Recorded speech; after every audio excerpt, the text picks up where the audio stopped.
Folks, Meandering Mike here in the Man Cave of Madness. We are looking at Napoleon's Corner here.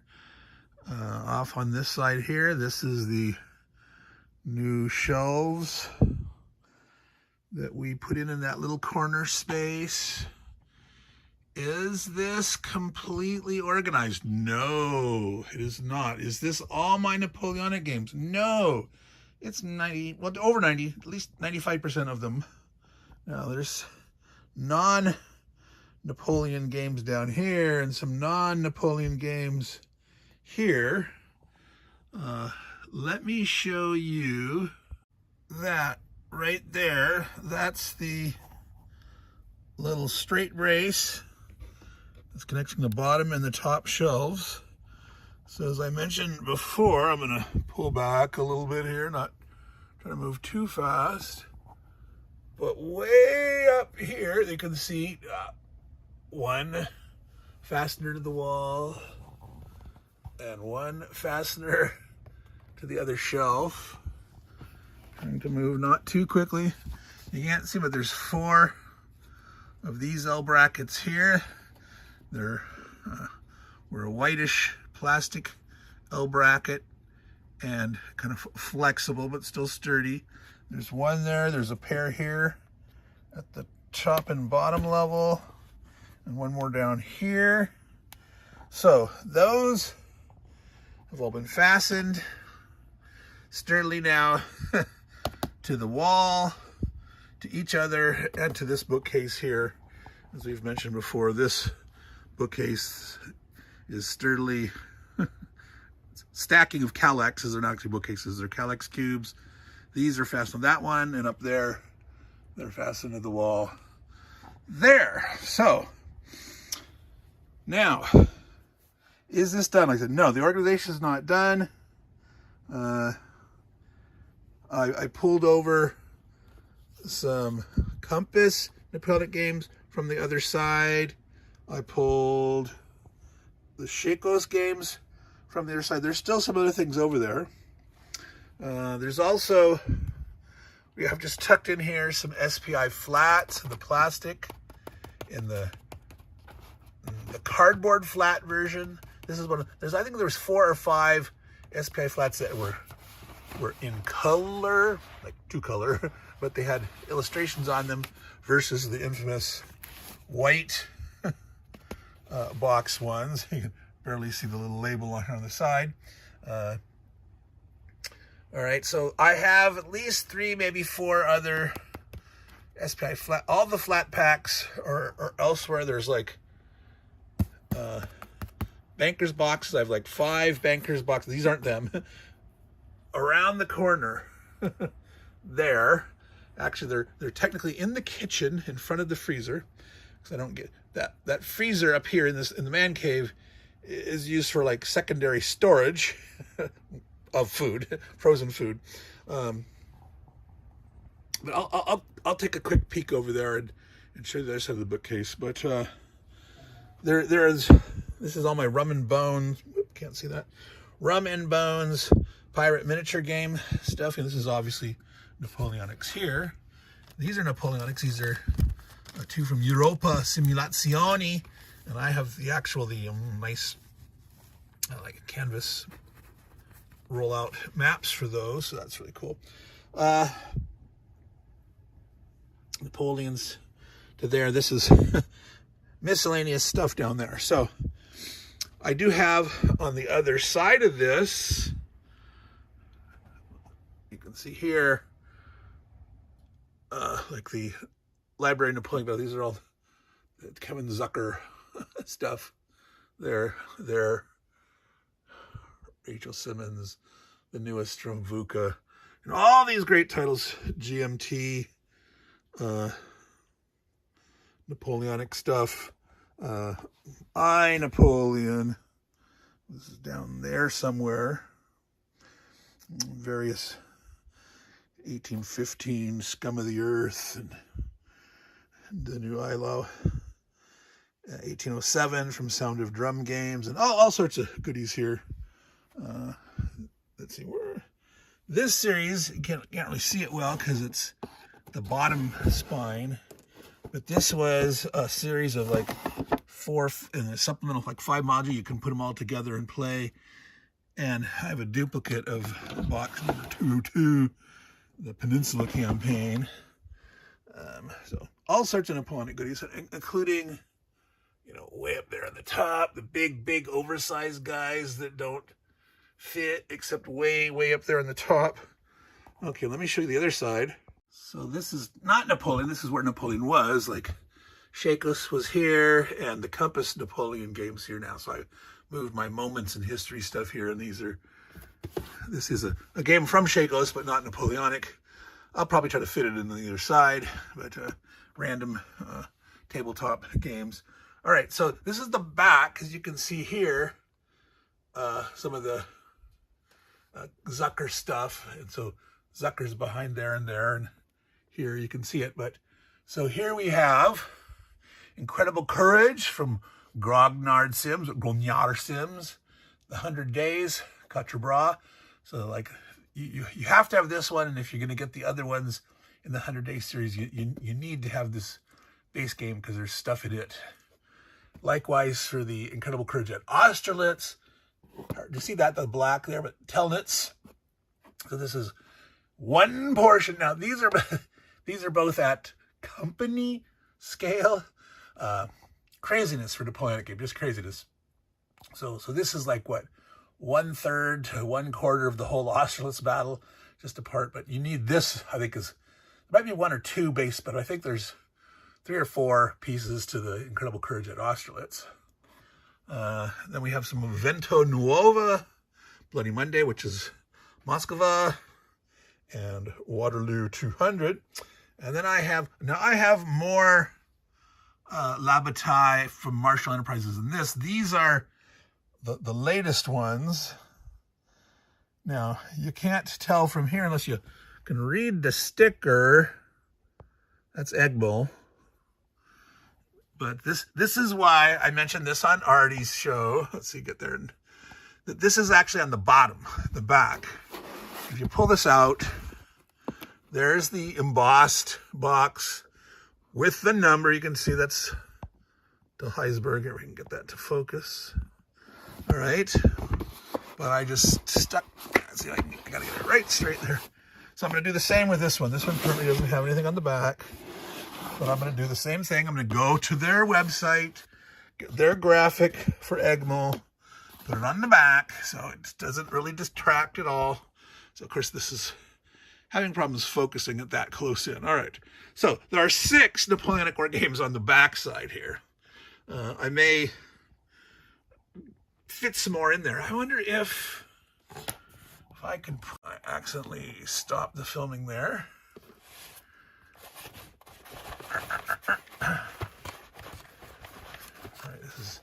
All right, I think it's gonna be too big, too tall.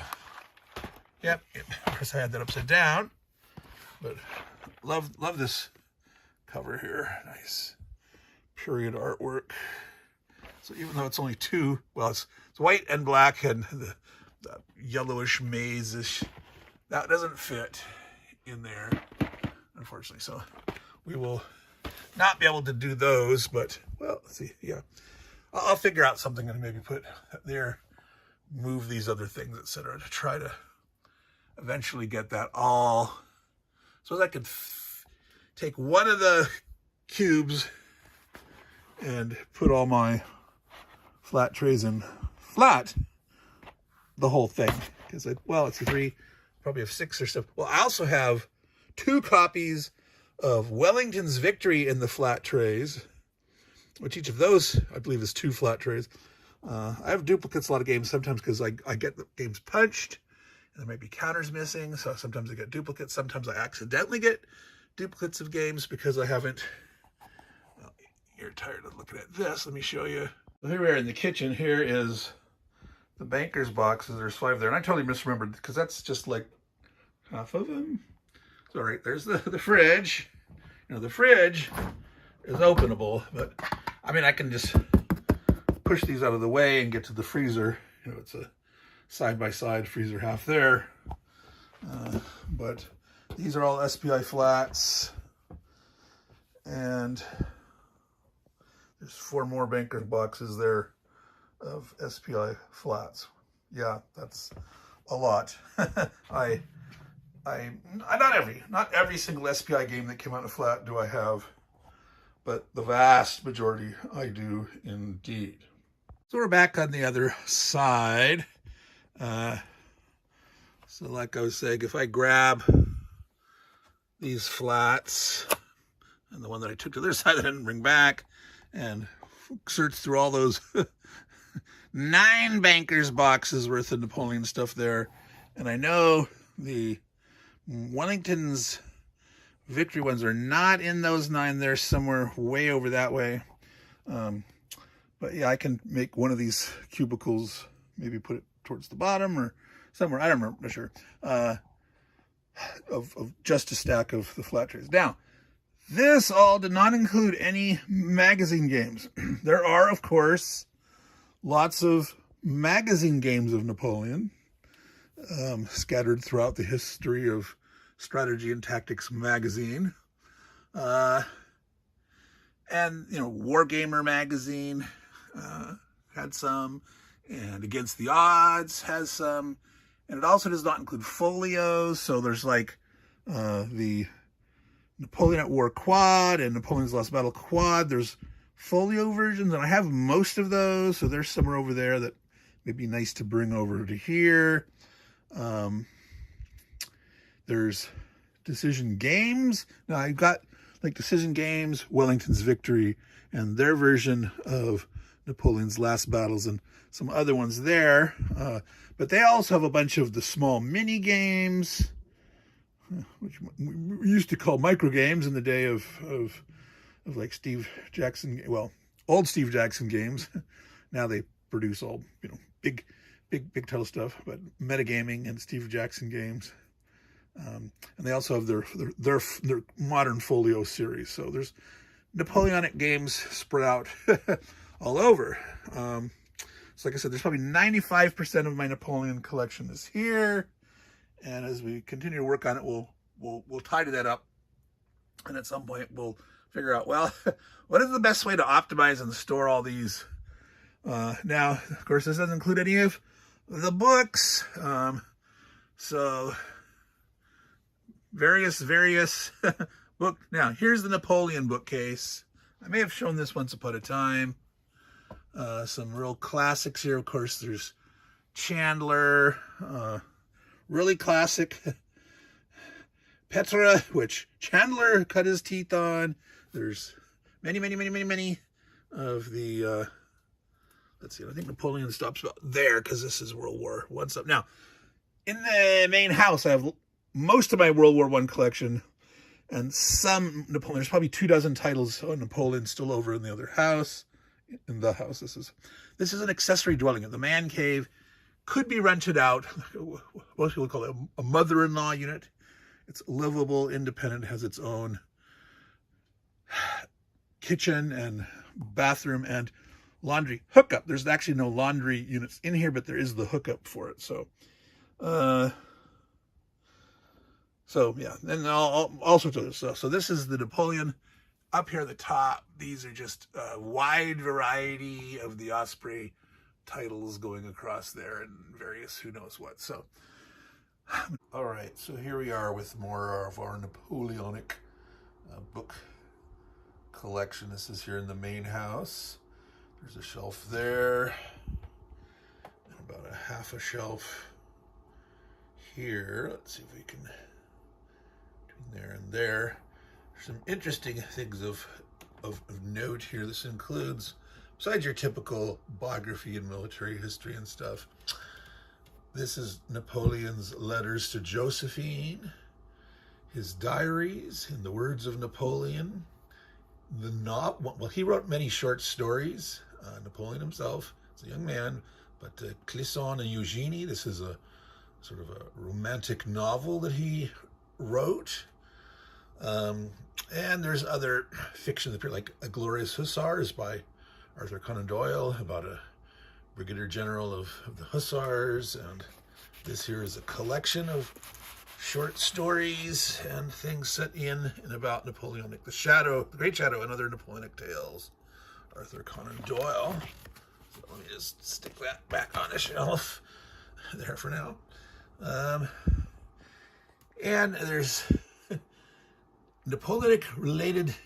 This is like Gothic horror role playing in the Napoleonic era, the silver bayonet.